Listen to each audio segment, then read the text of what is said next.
But Dad, isn't it time for illegal ham in the face? But bro, where's the banjo?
What is going on, everybody? Apologize for a little bit of delay. We are out a Vinny Enzalone. His back is screwed up, so it is that fat guy taking hold of the reins right now.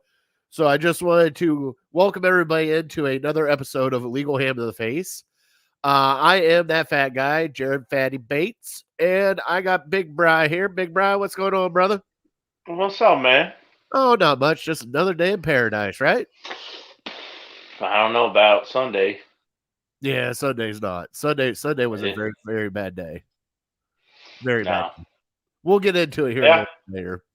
Yeah, I mean, I like the optimism, though. The positive outlook. Sure, we'll call it paradise.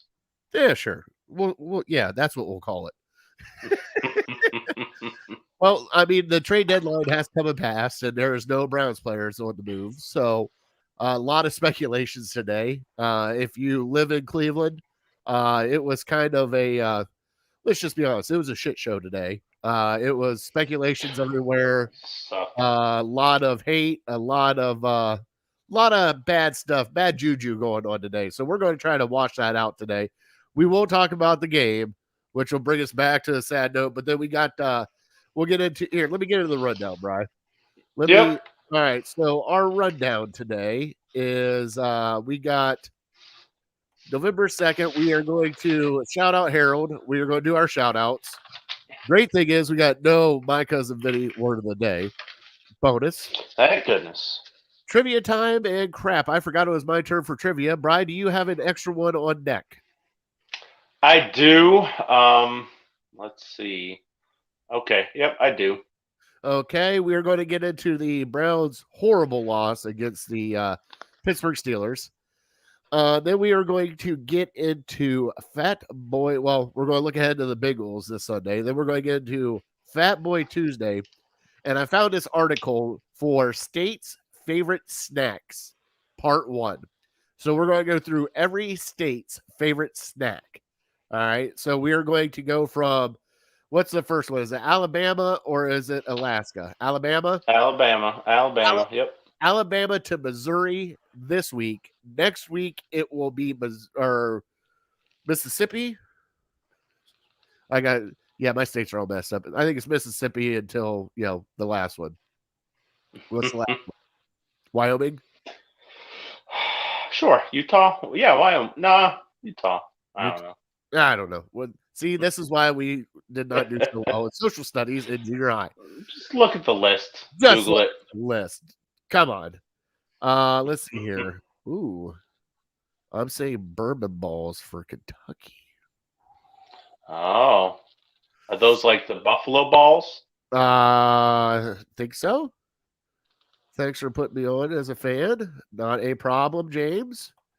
I hope their parents should be on social media, pro athlete kids. All right. We'll get into that later. Oh, we'll get into that. And then our top 3 is our worst losses as fans, our worst sports losses. So I can't wait to get into that because I think Brian knows a couple of mine and I think I know a couple of Brian's. So we'll see. But first off, let's get into our show. Our show is brought to you by Harold in the Lake Erie APA. Hero Kill puts on a great place. We're getting ready to have a whole bunch of tournaments coming up here in the next 4 months, Bri.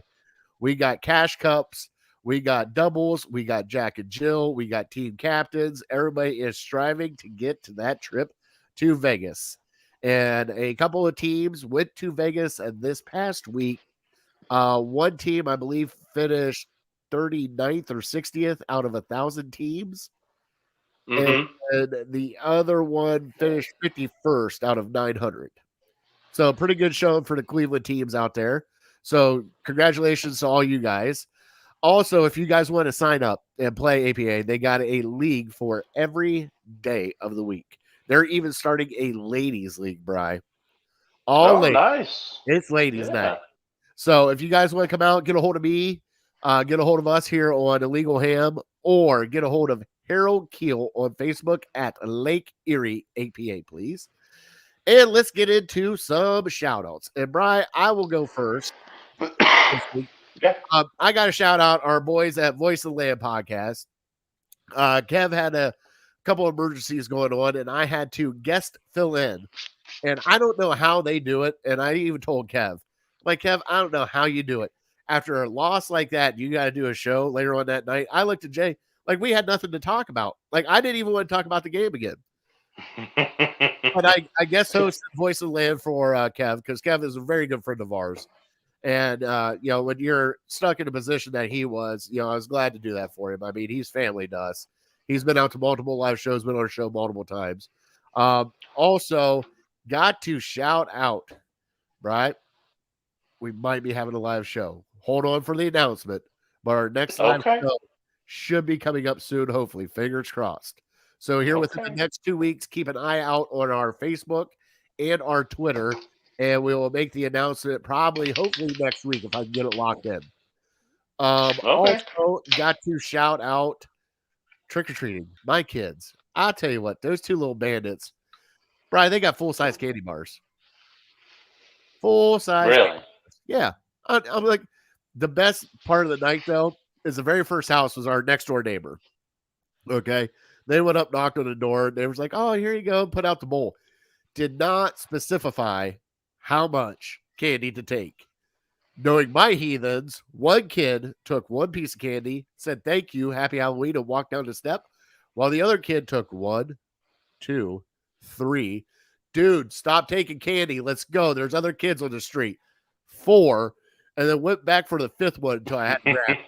So my kids are greedy. Let's just was he grabbing them one at a time, or did he just one at a time? Handful it right out.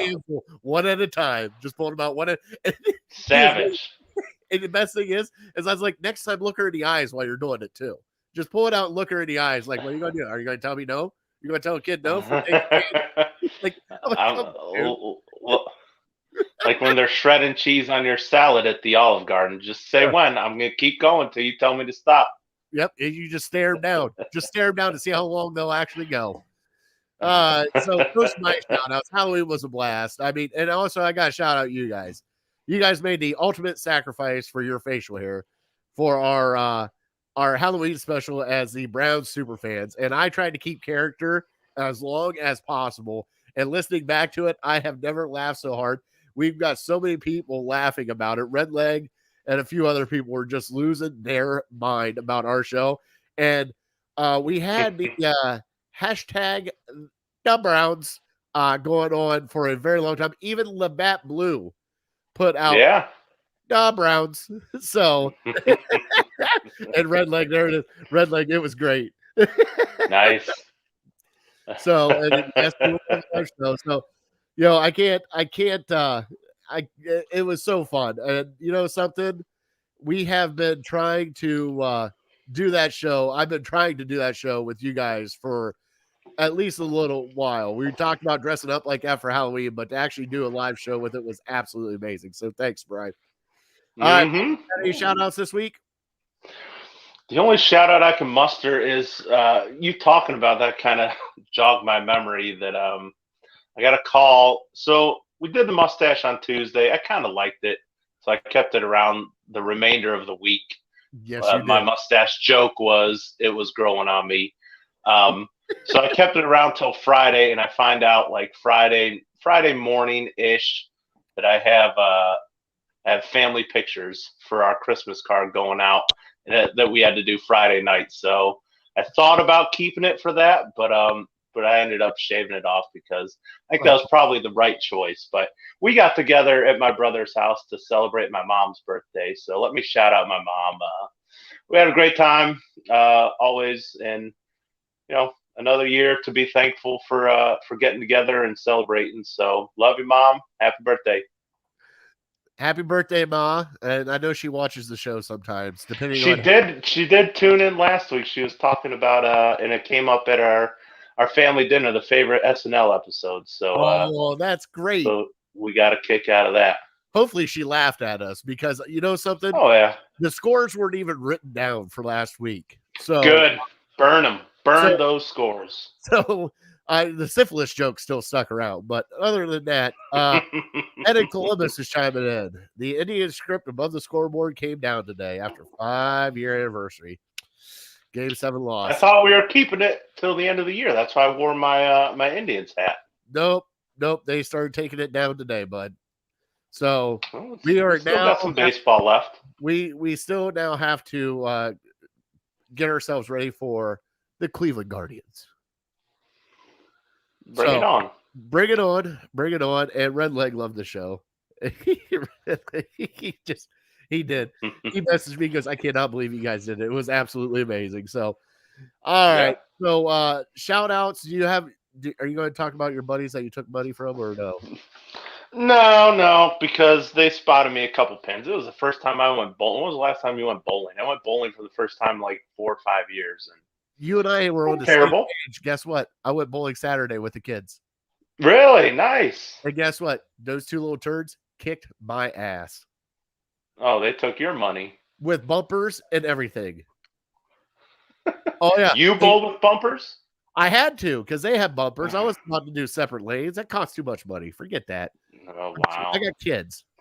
Tell me you broke 100 at least. I actually did break 100, but the thing is one of my kids figured out the bank shot off the bumper to where it would flatten out the ball, and the kid ended up getting like 4 or 5 spares.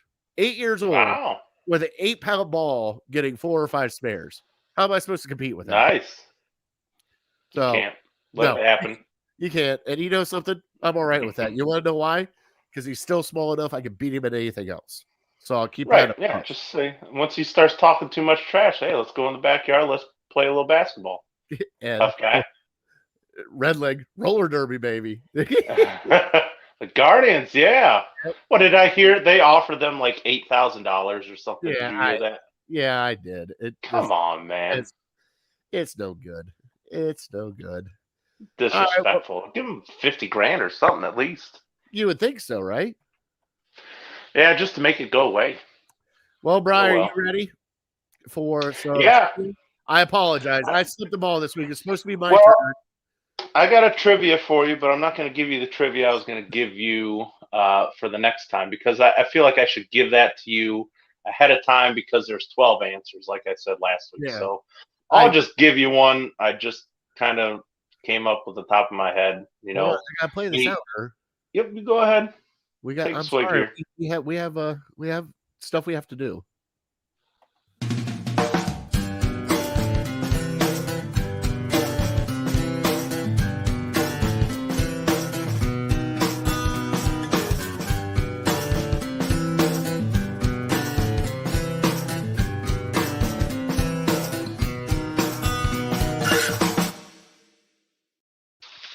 Our trivia is brought to you by Papa V at Curb Appeal Landscaping. Find a hold of Papa V at curbappeal419.com. All right, Brian, I apologize. That was my fault. I didn't even think anything of it. You know, I'm just sitting there going like this. I'm like, we start the show. I'm like, oh, shit. It's my turn for trivia, and I got nothing. I didn't even think about it. I even have it written down right in front of me, and it just now dawned on me. So I apologize, bud. But thank you for bailing me out with a trivia. So what do you got for me today? Well, I'm just going to pull it from the back of my brain. You know how much I love the NFL. You know how much I love the NFL draft. So in honor of Myles Garrett this past weekend having a huge game and looking like an all-pro defensive player of the year. Let me ask you, prior to Myles Garrett, who was the last non-quarterback drafted number 1 overall? Okay. So Myles was the last one, 2017 or something? Yes. So I'm looking for the guy before Myles, non-quarterback. Okay. Think about it. I'm thinking about it. I mean, you don't have to go too far back, but it's a little tricky. Okay, I think I got it. We'll find out.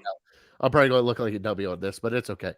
I am okay with that because guess what? That's what I do. So let's get into our, and I still call collusion. Let's get into our Gauntlet League here. Oh, yeah. So our Gauntlet League has taken a turn for the worse because everybody is being greedy, selfish. I don't even know the other word. But you know something? I really can't harp on him because I would do it too. Big Bry swooped in and gamesmanship. You fish hooked me, you pushed me, you straight bullied me is what you did. But that fat guy is now down in the gauntlet with who is it? Big Man? I'm playing Big Man, right? Justin Big Man beat Justin. Yep. No, Justin Masters is out. I had a whopping 53 points because my quarterback, while I was doing a live show, went out and somebody snuck in and picked up his backup on Sunday Night Football, which is fine. Like my team didn't get screwed over anyways. It's okay. I'm not upset because I hope you get all the way to the finals, Brian. And I hope that Christian McCaffrey comes back and lays 50 points on you. All right? Which won't happen. McCaffrey, you're going to be gone well before that. And Justin, I feel bad. I don't feel bad for you. I know you don't feel bad for me. Yeah. I feel bad for Justin. I don't feel bad for you because Dak Prescott, they were saying he wasn't going to play at like 3:00 in the afternoon. So you can't blame this on Always Positive Jay having to help them out. No. This happened well before then. Let's see here. Family, Halloween, show, and then you just sneak right in there. Right in there. You don't have your priorities right. It should be fantasy football, family, show, holiday.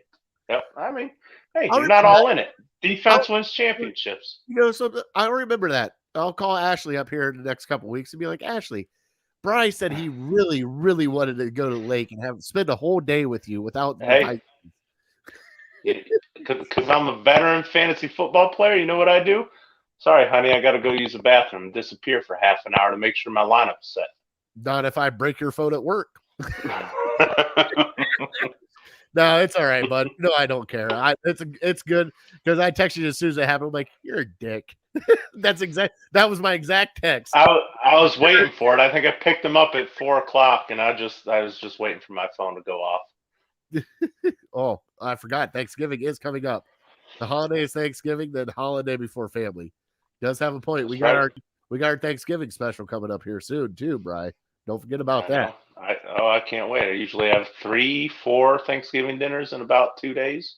I got one huge one, which last year my brother-in-law hooked it up with a deep fried, a smoked, and a roasted turkey. So I got to see what he's coming up with this year. So can't really. You called him a cheater for using an electric smoker.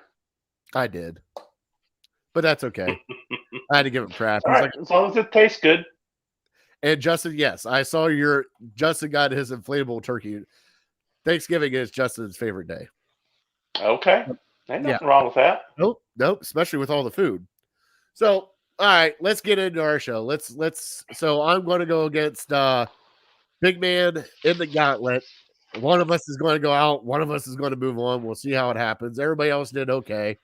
This was a bad week for the gauntlet, but it is. So, right. It's rough. Browns lose to the damn Steelers. 15-10. 15-10. You know what amazes me about that score, Brian? Sun was shining, no wind blowing. Beautiful day here in Cleveland. All the rain is gone, and it's 15-10. 15-10. So, Brian, let me get your reaction about this pitiful, pitiful game that happened on the lake on Sunday. I mean, 15-10, that's kind of AFC North football, but usually it's in December. It's hard talking about it. It's hard getting into it too much because it just enrages you. I was so mad. And I knew kind of coming down the wire that 4th and goal they had from like the 3-yard line, I had a feeling that was kind of going to be the game. And we played great defense. He just made a hell of a play. So the whole game was just a gut punch. It's something that we're going to be feeling as fans for at least a couple days, maybe a week or so before we pick ourselves back up by the bootstraps. But it's very disappointing. It's very frustrating on so many levels. The offense only putting up 10 points. Jarvis being one of the fan favorites, one of the guys you think you can count on, being less than stellar, especially down the stretch. And I mean, these injuries are just lingering. You don't know how much they're affecting the team. You hope as a fan they're affecting the team a lot because you hope we're not this bad. But the offense has been stuck in the mud the last couple weeks, and it was fine against Denver when you controlled the game the whole way through. But, against a veteran team like Pittsburgh, a veteran quarterback, as much as we rag on Big Ben, he's still a veteran quarterback. He can still find ways to win, and he did. And, coming down the stretch, we had our opportunities again, and that's what hurts the most. We had our opportunities. There's no one to blame but yourself for this game. You just weren't good enough. The defense was pretty good. The offense, I mean, it's hard to find a shining light on that side of the ball because, once again, for the 3rd straight game, under 20 points, and you're not going to win many games like that. So, yeah, it sucks. I really don't care to talk about it a ton, but we'll get into it because we have to, and we have to get past it, and we have to start building ourselves up and talking ourselves into a win against Cincinnati, because Cincinnati and New England, I'd say both of them might be must-wins at this point if you want to make the playoffs. Yeah, and that's where we're at now. So let me, watching the game here, my wife was taking a nap that day because I did not have pool. So I had to watch my language around the children. But I did get a wonderful, and I don't condone it, and I don't promote it to my kids, but it slipped. And I said, "Catch the damn ball, Landry." And then my son repeated it, and it was a proud dad moment for a second until I realized what he said, and I'm like, "Oh, I'm going to have to explain this to your mother." But I'll get used to it. Growing up a Browns fan, well, that's the common phrase. Because my kids are not like super sports fans right now. Like they'll come in and watch like a quarter, then that's kind of it. They're like, all right, well, I'm going to go do something else. It doesn't like click with them yet. So, but I can get them to watch a little bit of the game with me, which is awesome because that's, as a dad, that's what you want to have. But yeah, having that, because we were just sitting there, I'm like, and then, he chimes in. I'm like, well, at least he can feel my pain a little bit. But, it was so hard because that game was right there in front of you. And it was costly mistakes. It was drop passes. It was blown coverages. It was anything that could happen at a crucial moment in that game, whether it be 3rd down, 4th down, red zone, whatever. It did not go our way at all. Nada. Like, I watched 48-year-old Big Ben's big ass fucking rumble in for, and I even dropped the F-bomb there. I'm sorry, Brian. Rumble in for a 2-point conversion that got pulled back. But it's like, how are you letting him, of all people, run up the middle and try to get, like, what is going on? And I told you this, it's all across the board with our team. We have a week where our defense plays outstanding.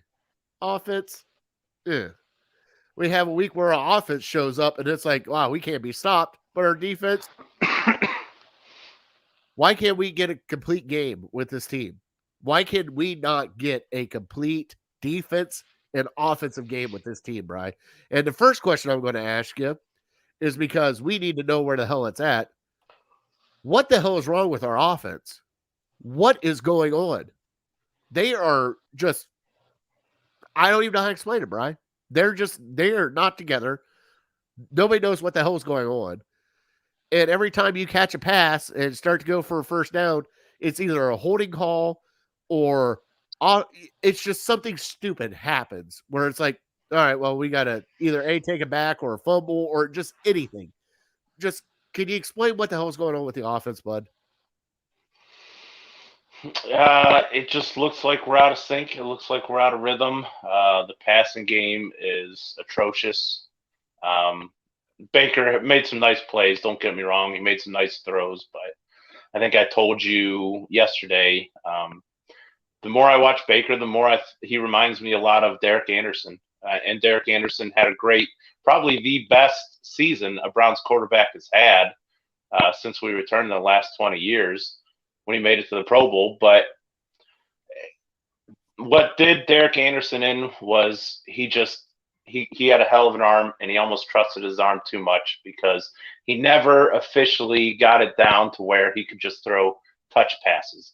Everything was a fastball. Everything was a fireball and those were the only routes he throws. And that's what I see from Baker. I don't ever see any touch passes from Baker.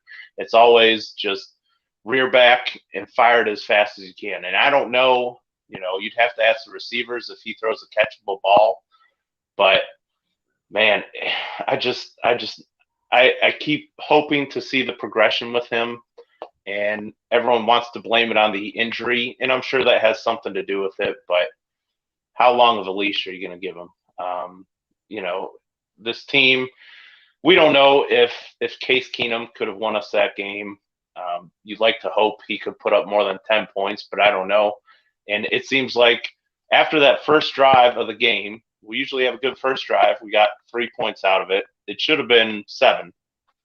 That throw to Austin Hooper, that was a touchdown. If he just puts a little touch on it, Hooper's wide open. You just have to throw a little touch to him, give him a chance to adjust it, and he just kind of threw a BB at him. And if you just give him a little touch, put a little air under it, he catches it, and he probably goes in for a touchdown.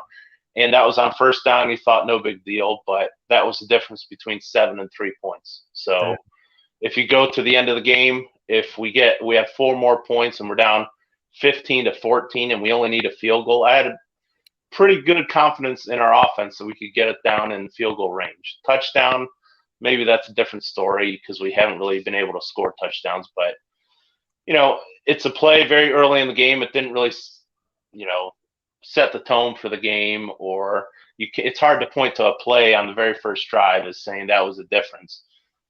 But you look back on it in hindsight, and man, those 4 points would have been big at the end of the game. So I don't know. Is that the injury? Is that we talk Baker trusts his arm. He wants to fire it in there because he doesn't want to give the defenders time to react to it. That's why he doesn't really put a whole lot of air under it, because he's worried about getting it picked. Exactly. I think that's where we're at right now with this offense. And, I talked to you earlier about it today because I think the handcuffs are on Baker from the coaching staff not to turn over the ball. All right. Also, I also think in that aspect, Baker's not looking downfield anymore. He is looking right at all. And he's looking right in front of him, trying to take whatever he can to move this offense down. Now, granted, I did see a lot of good intermediate passes that we've been asking for, the 15, 20, 25-yarder. But you still need that one to take off the top. And you know something? We haven't seen that in a long time. And I know he can do it because guess who he did it with? Perryman. Like, he made Perryman look like a Pro Bowler throwing it. Right. I just don't understand where I think he's so far in his head right now not to screw up that he's not playing his game. Have you ever been that way? Like, you're just so far in your head that you don't want to screw it up to lose it for your team, but you don't want to go win it for your team. I think that's where he's at right now. He's in that limbo right now of, well, I've thrown too many interceptions that have hurt my team. I don't want to do that anymore. But guess what? You got to throw the ball because We even talked about today how many deep throws are 50-50 now, whether it be either a catch or pass interference to help your team out move the ball down. Also, it loosens you up. But here's Red Leg. Red Leg came up with the best one. Where is it? Complimentary football. Where's the Red Leg? I'm sorry. I missed all the comments. 1-2 punch. Where the hell was our run game? Yeah. Well, Chubb is hurt. I get Chubb's hurt. Dearest Johnson only carried the ball like 3 times. Did he not get 160 yards for you and your only touchdown during the game, and you don't give him the ball? Beautiful. Oh, that was a perfect cutback, and then boom, right in the end zone. So nice. Yeah, that was an unbelievable run. And I'm sitting there going, where did he go? Why you have 2 running backs, use them. And I understand they load the box, but you still got to run the ball. And guess what? If they load the box like that again, do the screen passes outside, which the one catch that Odell did make was 6 yards. Guess what? If you got to do a little bubble screen to get 6 yards, do it. Because guess what? Softens up the offense a little bit.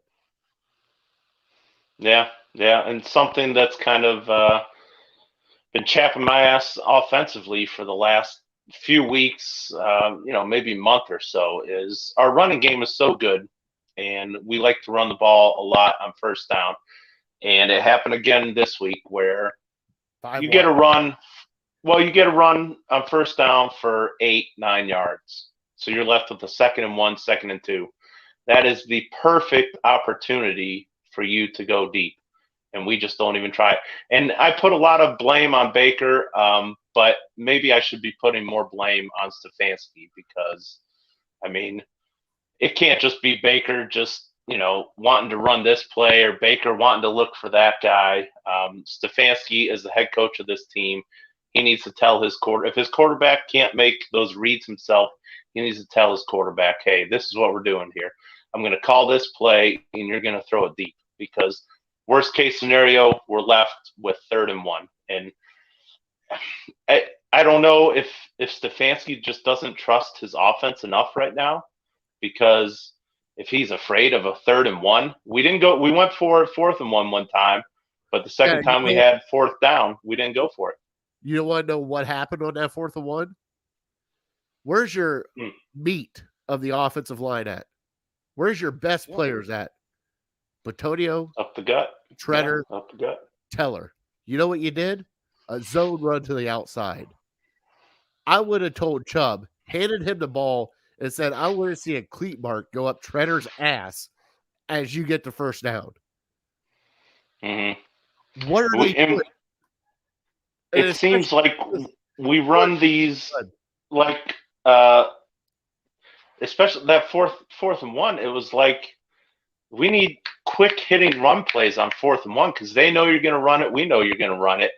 But we do like these, I don't know if it was almost like a delayed handoff. Yeah. And it seems like Baker hands off. I don't know if it's his shoulder bothering him, but he hands off a lot with 2 hands, which kind of takes a little more time. And yeah, that 4th and 1, that was the example. That was just terrible. By the time Chubb got the ball, there were 3-4 Steelers in the backfield, and there's not much he could do. He tried to make a play going to the outside, but it was too late at that point. Let's get a quick hit and hand. Even if you have to hand it to Janovich right up the middle, just let him get those legs churning and let's get a yard. And it's so frustrating watching the game. You hear how great the Steelers are at 4th and 1 or 4th and 2, 4th and short. They're like 17 of 19 this year. How the heck is that possible?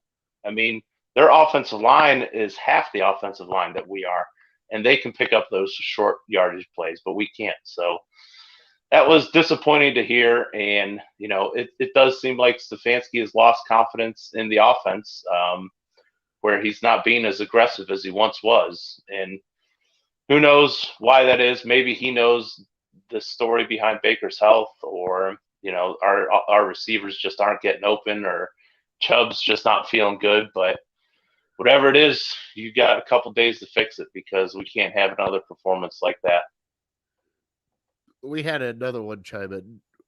Let's see here. There you go. Hoyer's Mayfield. Hoyer over Mayfield?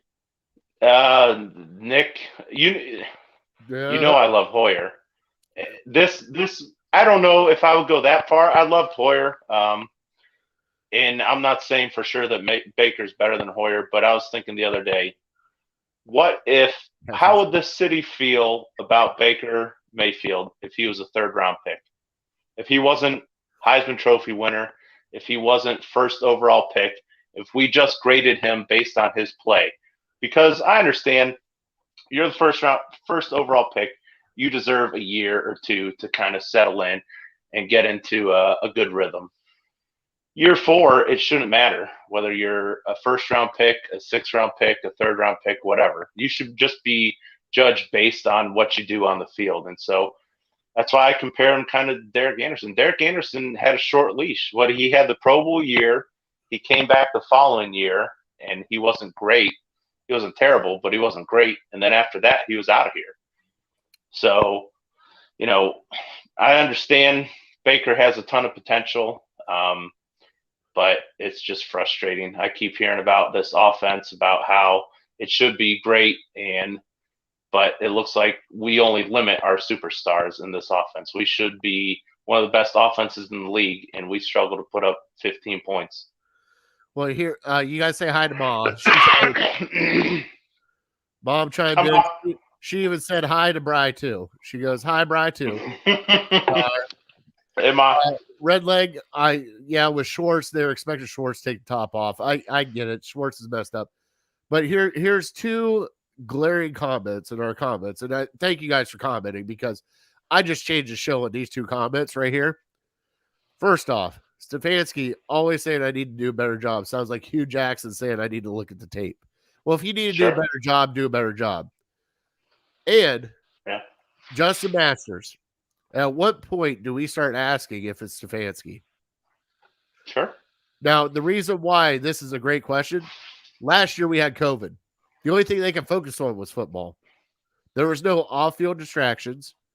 There was no anything else. It was just football. There was no training camp. You know what I mean? Like, there was nothing there. Now, they can go out and do whatever they want. Obviously, the distractions are just killing them right now because they can't stay off of social media. They're dressing up in Halloween costumes, which, something, I like it. I laughed at it. I thought it was great. I didn't mind. I don't care, because as soon as you go to the field, it's business.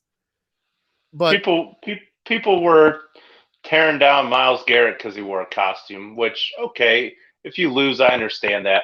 Myles Garrett was by far the best player on the field on Sunday. If he wants to wear a tutu into the game, I don't care. If he puts up a performance like that, whatever. It's not going to bother me. Yeah, I think what it was he actually wore it to the post-game press conference. Yeah, I saw he had a cape on. That's where you get, like, dude, no, you just lost. I don't care if you go up there naked. Don't wear that. Like, you just got your ass kicked. And we all saw the back of that, which was awesome. And he did play his ass off. You and I joked around about it. If it was a half second later, Big Ben would have been probably eating food out of a straw for a while, because Myles Garrett was all over him that game. And I mean, if he wasn't touching him just behind him, he was there at every single snap, it felt like. So, you can't blame that. But let's get into Blake Hance did very good for coming in for Conklin, who got really hurt. Sure. I mean, he really got hurt. He was put in a rough position. Let me just chime in real quick on Justin starting to question Stefanski. I think that's fair. I've been the biggest Stefanski fan around, but at some point you have to evolve your offense. You look at this offense that we run; it's been successful, but this year in the NFL, you don't know if teams are catching up to it, because look at the Browns. The Browns are 4-4. The other teams that run a similar offense are the Vikings and the San Francisco 49ers. They're not having great success. So I understand you want to run the ball and complete short passes, but that might not win in today's NFL. It can get it done if your defense is great and gives up 10 to 15 points every single game, but eventually you're going to have to air it out, and you're going to have to throw it to your wide receivers. And like you brought up this morning to me, Stephon Diggs a couple years ago, he wasn't happy in a Stefanski offense because he wasn't getting the ball. And I mean, I can't imagine there's anyone more frustrated in that locker room than Odell Beckham because they're not even looking his way at all. Should Stefanski just kind of be the head coach, not the offensive guy? Can we get the reason why is because we joke around about all these other quarterbacks that got drafted that year, and they have all adapted their offense around their quarterback. We have never had our offense adapted around our quarterback and what he does best. I mean, we really haven't because, watching the Oklahoma days, you give him a shotgun, 4 wide or running back to protect him a little bit, he can start picking people apart if he gets in a rhythm. And yes, it is a rhythm, but he also can throw it downfield too. So it's like they're trying to mold Baker Mayfield into something that he is not. You know what I'm saying? Like he is not the conservative type. He's not the guy that's going to likes dunking it down and dipping it. He likes to be that guy that gets fired up on a 35-yard pass downfield or a bullet pass to like it just it's just weird. Like this offense is weird right now and it's not clicking, it's not doing good, and I don't know what it is because you cannot put a pin in it right now. It's like we've taken a step back offensively from last year.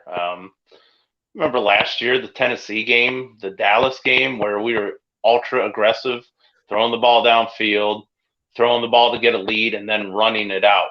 And we're not even close to doing that. And I don't know if it's Stefanski's lack of confidence in Baker. I don't know if Stefanski thinking Baker's not able to do that because of his injury. I don't know what it is, but I'm sick of watching this offense now. I mean, get the ball downfield. You got most of the guys that you want on offense on the field, other than Conklin, and they're not 100%, but nobody in the NFL is 100%. Our leading receiver is David Njoku, our backup tight end. How is that possible? Njoku, that's the other question that was brought up on here in the comments. When's the time to put Njoku as a starter? I think because he comes out, he has 3 catches, and he helps out. You see Hooper for like the first 4 plays of the game, then you don't see him anymore. Yeah. Like I don't. It's like baffling how they do it. They do it in spurts, and it's like, why don't you go with the hot hand, or at least try to force it to a hot hand?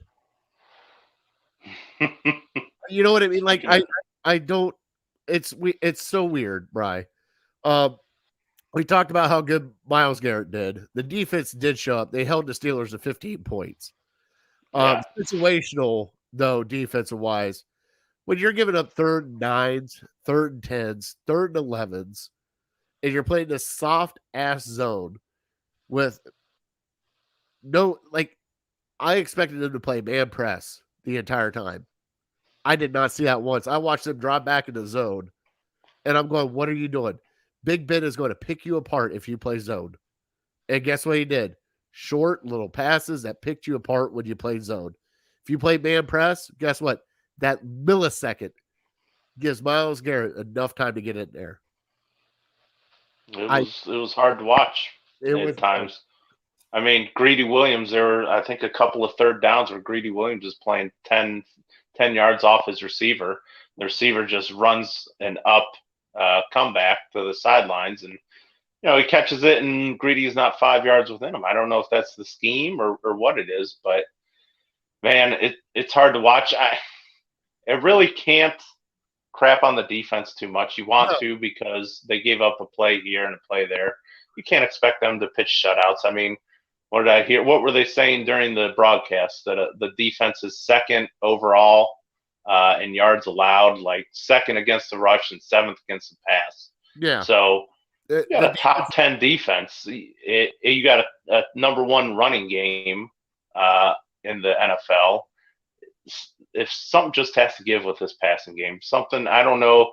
I don't want to put it all on Baker. I don't want to put it on the receivers. It's a whole bunch of everybody, because it should not look like this in the NFL. If you want to be a winning team, you can't have, what does Baker have?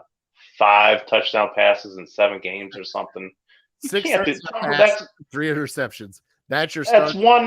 That's one game for Tom Brady. That's one game for Josh Allen. I mean, it's you cannot do that. You have to get that right. I don't care if you want to run the ball like crazy. Nick Chubb isn't right. You don't have Kareem Hunt, so you have to throw the ball now. Well, the other thing is like, you and I talked about it, Bri. When you're at the 25, take a shot in the damn end zone. Yeah. Instead of dropping it off at the 15-yard line and getting stopped. Take a shot in the end zone. You have more room that way. If you get down to the 10-yard line, guess what? There's no more room. Like, you have an extra 15 yards. Take a shot. You have to take a shot now. Because if I got to watch.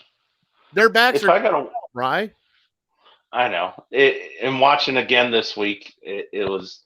I wanted to pull my eyeballs out of their sockets because if I got to see another 3rd and 15 and a 3-yard check down and hoping that he can break 12 tackles to get the first down.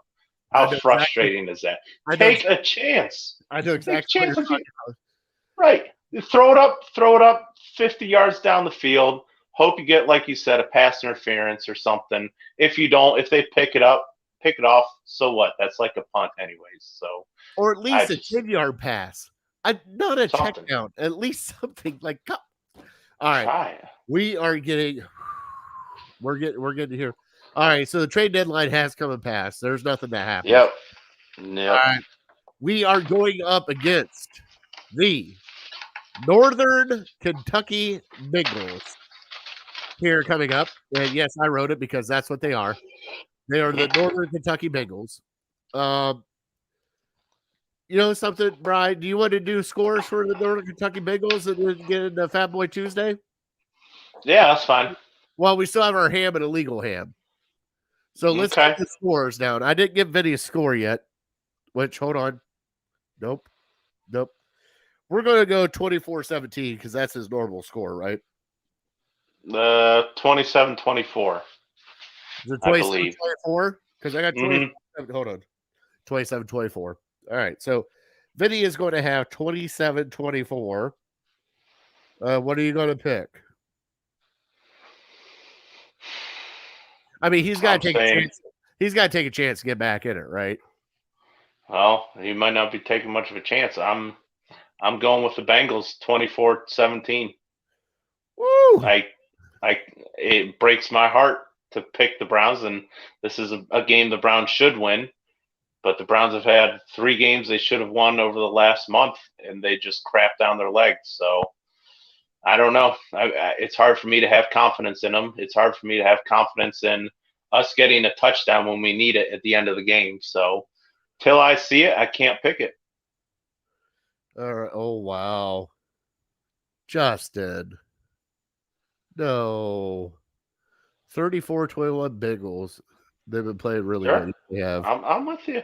I mean, and they're pissed off because they got embarrassed against the Jets and screwed my Survivor League pick over. But yeah.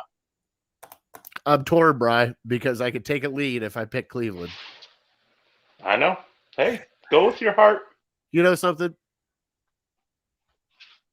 I'm going to go 23-20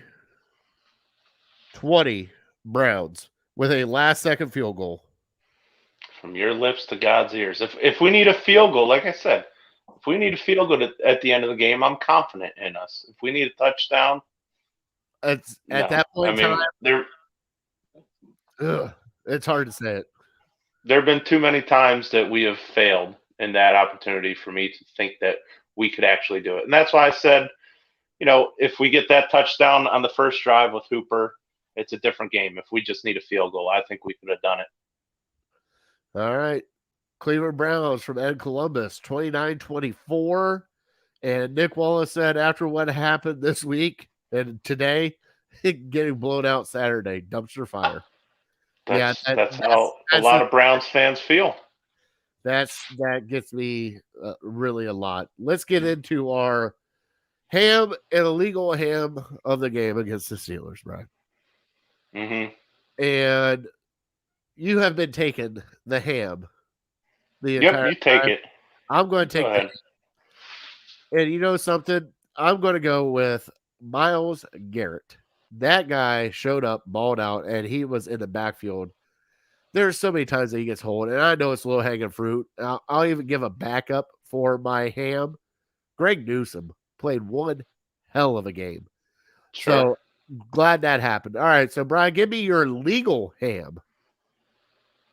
Greg Newsom, it looked like he might have won the game for us because on that there was a 3rd and 8 or something, and he gave up the reception, but he was right there for the tackle Yes, to he bring him did. down and force the punt to give us a second chance. Unfortunately, we couldn't do anything with it, but yeah, he made 3 or 4 huge plays for us. So hopefully he continues to get healthy and he could be a stud because our secondary is getting beat up a little bit. And for the illegal ham, that's where I'm going. I'm going to the secondary, and I'm going to a guy who he gave up the game-winning touchdown. But Right. that's not why I'm giving him the legal ham. It's because he actually made a pretty good play on that, and Freiermuth just made a better play. But the first quarter, late hit.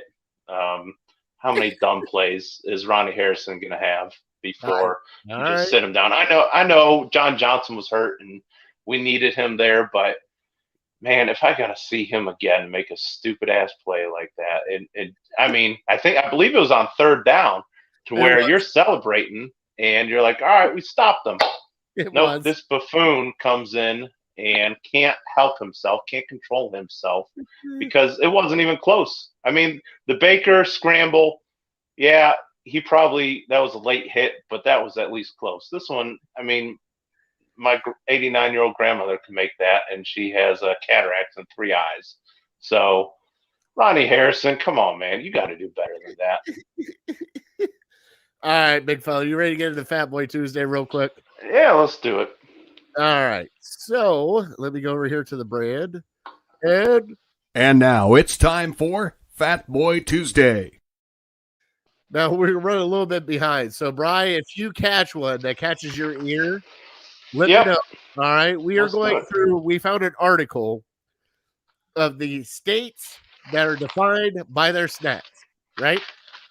Mm-hmm. State defining snacks. So, or snack food that defines every state. Let's word it a little different. So, for Alabama, we're going all the way to Mizzou tonight. All right. Mm-hmm. So for Alabama, Golden Flake potato chips. And the picture they have is tangy pickle barbecue, which sounds delicious. Yeah. All right. Alaska is smoked salmon. That's a snack. As a snack. Arizona, prickly pear cactus candy. Okay. What's that? I have no clue. It's a fruit you've probably never heard of, but you need to try it. A fruit. All right. It's a jelly candy. Oh, okay. Arkansas, my kind of town. Fried pickles for Arkansas. Mm-hmm. Sure. California, Seas candies. What's that? Like an avocado? Is that what they call it? No. It's like a grocery store, but they have their own candy that they make. It's the first candy shop in L.A., and it opened in 1921. Oh, so it's not a specific candy. It's just a brand. Yeah, but it's a specific candy, though, because it's C's Candies. Oh, okay. All right. I guess. I don't know. Colorado. Can you guess what Colorado is? Rocky Mountain oysters. There you go. Rocky Mountain. Is that right? Yep. Rocky Mountain oysters, Colorado. That was the first thing that came to my mind. It's not a snack. It could be. Connecticut. I got nothing for Connecticut. Pez. Oh, the little Pez dispensers? Pez for Connecticut. Delaware is French fries. Sure. Florida, oranges. Georgia, peaches. Sure. Hawaii, shaved ice. Okay, I've never had it. Idaho, and this is what got us, ice cream potato. Yeah, explain that. I still don't understand it. Okay, so it is a vanilla. Let's see here. Find it curious. Dessert called ice cream potato, which is vanilla ice cream molded in the shape of a potato, covered in cocoa, topped with whipped cream, chocolate shavings. It resembles a potato with a dollop of sour cream on top. Cool. I'd eat it. It's just I- ice cream. It's like a sundae. That's what I thought too, right? Yeah.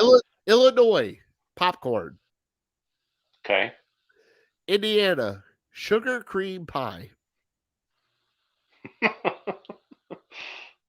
That's like a diabetic dream. I know. Iowa taco pizza. Okay. Love taco pizza. All What right. was that? Iowa? That was Iowa.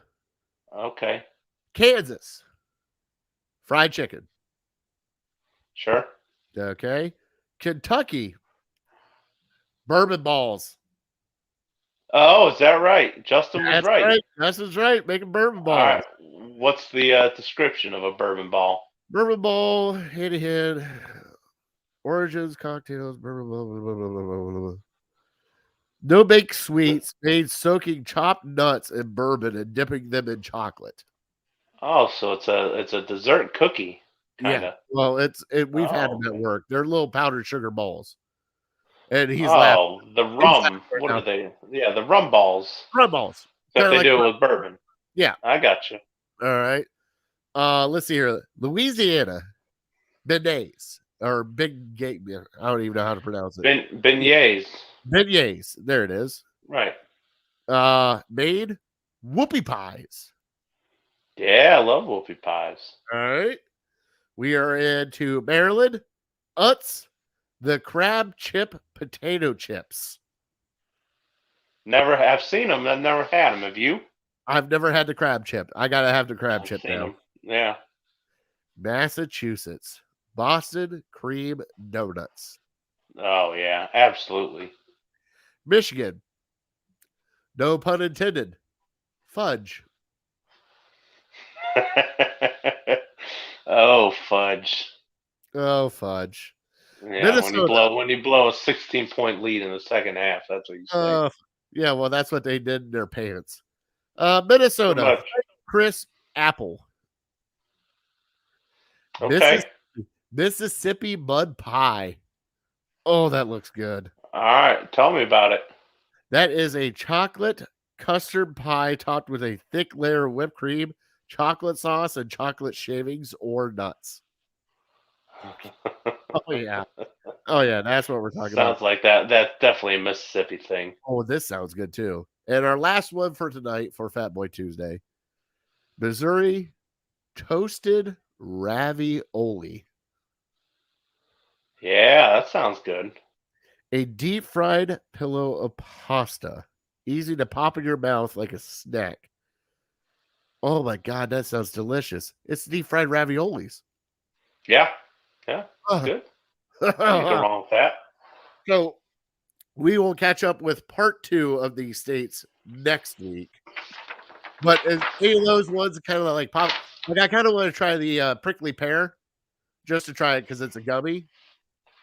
Yeah. And Toasted ravioli sounds good. Boston cream, was it donut? Boston cream donut? yeah, Can't go wrong with that. Absolutely. No. And Brian, have you ever had Rocky Mountain oysters? No, never. Come on now. Have you? Would you try it? Yeah, probably. Okay. I need a couple beers in me before I tried it, but I'd try it. Okay, I've never had it either, but I would try it. Because the only I don't know. thing I think of is like fried calamari and like I know it's a whole different thing, but I mean you gotta try Sure. it. I mean you're in Colorado, right? I guess. As long as it's not too expensive. I don't think it's that expensive. I mean they're balls. They're hanging everywhere. They're hanging everywhere. Good one. Liked it.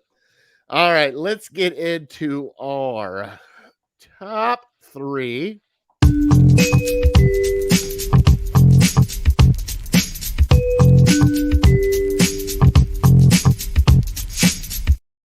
In our top 3, let me go back to because I screwed up Fat Boy Tuesday and everything else. our top 3 worst sports losses. Okay, the reason why is because this one was bad for us. I mean, you finally thought you got over the hump with Big Brother, and then you shit the bed. Let's be honest, you shit the bed. Mm-hmm. So I'm going to go back, and it can be any sport, Bri. Your top 3 sports losses. You want to go first? Yeah, I'll go first. Just throwing that salt in that wound after Well, wasn't bad enough fresh. to talk about our worst loss of probably 2021 as a Cleveland sports fan, and now we got to dredge up the terrible losses in the past. All right, I got you. Well, let's get past it then. All right, let's do it. My number 3 is 2016, your Cleveland Indians going against the Chicago Cubs. And probably because the reason it wasn't number 1 was because of the Cavs winning it all. And so we are still on that high. But that one hurt. You know, I could only in hell would you ever imagine losing Game 7 of the NBA Finals and then losing Game 7 of the World Series in a 4-month span. So thank God that didn't happen, but that was a tough pill to swallow because I started to believe, especially being up 3-1, that it was finally going to happen. I know. And you know something, at that point in time, it was the Cubs, it was the Indians. Both of them had the biggest drought so far, and it was like somebody's going to get it. I don't know who it is, but somebody's going to get it. And it just felt like that was our year. That was our year to put it. Because of the Cavs, because of everything else that was going on, that was our year. But go ahead with number 2. Ding. Number 2. My number 2 is the Cleveland Browns playoff loss in January 5th, 2003 against the Pittsburgh Steelers, because it was just after we had gotten back a couple years, and I thought we were on the right track. That was the Kelly Holcomb game. Was that Tommy Maddox? That was Tommy Maddox. The Browns had a 17-point lead, and Kelly Holcomb played his ass off. And we thought we were going to finally beat them. And little did we know at that time that was just we were at the base of the mountain there of misery because of the Steelers. So that one hurt. I don't know why it hurt so bad. And, I don't – spoiler alert, I don't have the loss to Kansas City on my list. But that was number 2. My number 1 was kind of my first real experience that I remember as a Cleveland sports fan of sports heartache. And don't really remember. I grew up mid-'80s, late 80s. I don't really remember the drive or the losses that the Browns had to the Broncos or anything like that. But my first heartache was 1995. Indians, Braves, Game 6. Our pitching staff pitched a hell of a game, and then David Justice hits one luck home run and broke my heart. And I've talked on here before about writing a hate letter to David Justice and telling him how ugly Halle Berry was. And so, yeah, that one stung even more than 97, because 97, I kind of thought, well, we made it in 95, we made it in 97. We're just going to get this opportunity every couple of years. We'll eventually win one. But, yeah, that first one stung quite a bit. Now, Justin, before I get to my top 3, brought up one that I thought would be on your list. Okay. Appalachian State upsetting Michigan. I figured that would be on your list. It wasn't. In the first game of the year? You can't upset. You got to have a playoff game there somewhere, right? First game of the year. Yeah, what do I care? It's Appalachian State. They were the best D2 team in the country. Well, Thank you very much. I am glad you're going with D2 team of the country. Attaboy. I'm glad they're D2. Is Oral Roberts on your top 3? Should be. Mr. number 2 seed? That's all right. Losing to the 15th seed? That's one of the worst losses. I'm just asking. Now we're going to basketball? Is that where we're going? You're a bigger Ohio State fan than I am a Michigan fan, hey, so I figured a 15 losing to beating a 2. Here we go. My number 3, the year of fucking Florida. Not only did Ohio State lose the national championship in football, they also lost it in basketball. Those were the two worst losses I had that year because guess where I had to go after that? I went to Florida for Sure. a freaking golf outing. It was horrible. Those were probably my two worst because it wasn't like it wasn't like it was a close game. They owed you. They owed you all the way around. And that was one of my toughest losses. Number 2, the 1997 World Series. You won't go there. I will. Losing to that team with a bloop freaking signal and just to flip a table. That was my first tragic, because I'm a huge Indians fan. I'm more of an Indians fan. Grew up watching Indians. Indians were my favorite baseball team ever. And that it almost ruined me. It really did. But the one that kills me the most, Bri, of all the years,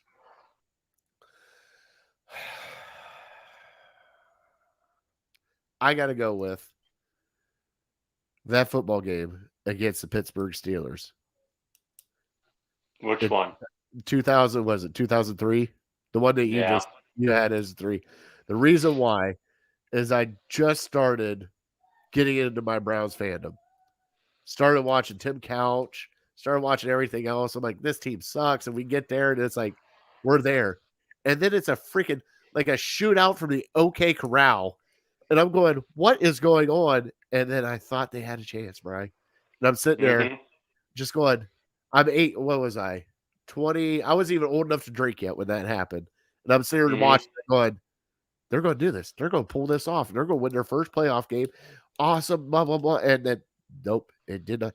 Tommy freaking Maddox. Who the hell is Tommy Maddox and where is he at now? Bagging groceries again. Oh, so horrible. It's a little surprising that neither one of us have a Cavs loss up there because they've been in the finals more than any other Cleveland team has been. But the Cavs losses in the finals with the stars being out, nothing.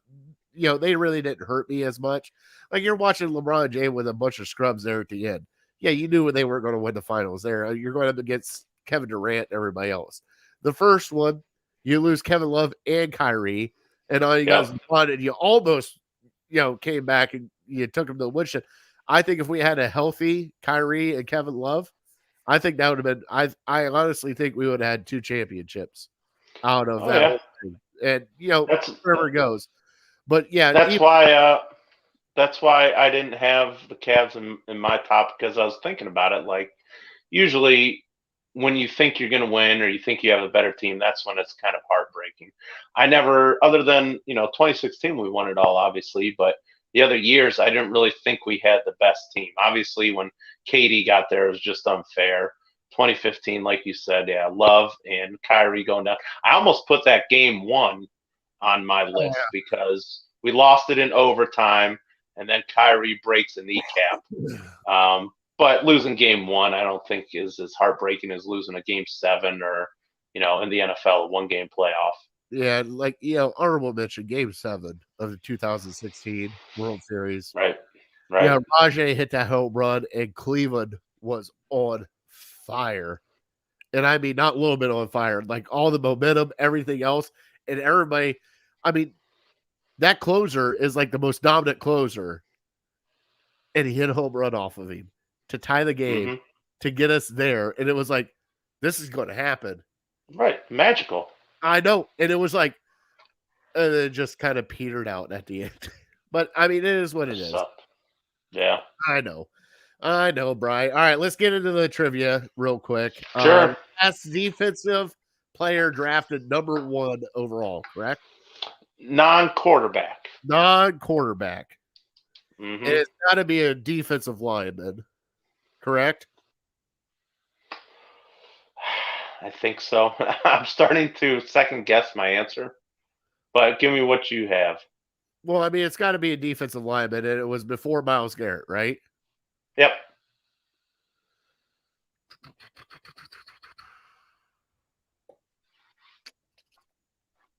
Man, this is tough. Hold on. Was it a Bosa? No, Bosa's never went number 1. One went 2 and one went 4, right?